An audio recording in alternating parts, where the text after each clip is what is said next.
Fire from the Sky. A true story. Reportedly, the Great Chicago Fire of 1871 began when a Mrs. O'Leary's cow kicked over the lantern, which set the straw on fire.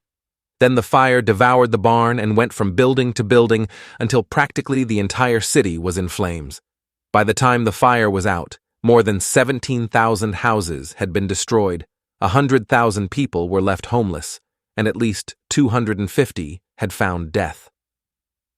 Less well known is that the entire Midwestern United States, from Indiana to the two Dakotas and from Iowa to Minnesota, was the victim of disastrous fires on the night of October 8, 1871.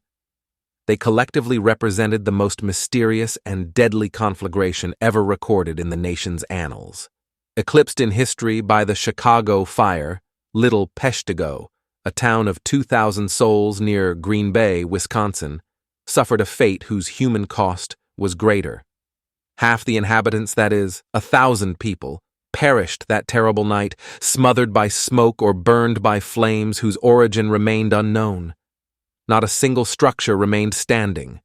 Where did the flames come from, and why did they flare up so suddenly, without any premonitory signs?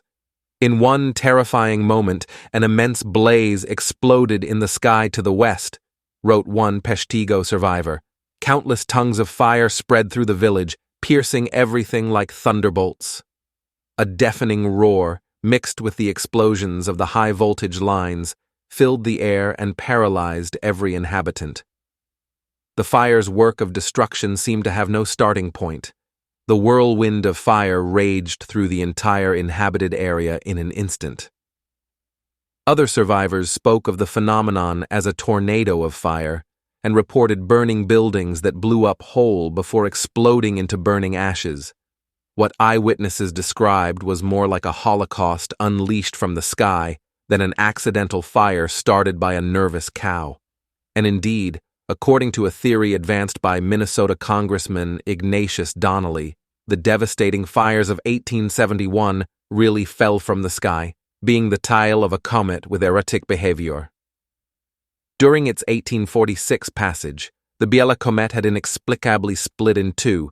It was scheduled to return in 1866, but did not occur. The comet's shattered head finally appeared in 1872 in the form of a meteor shower.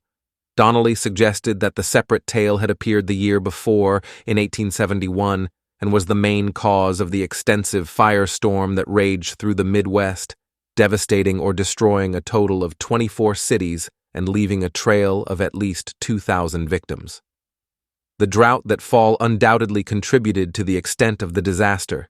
History today mostly remembers the Chicago Fire and largely passes over in silence the Peshtigo horror, as it was called. It also ignores the Biela comet and the responsibility for its tail.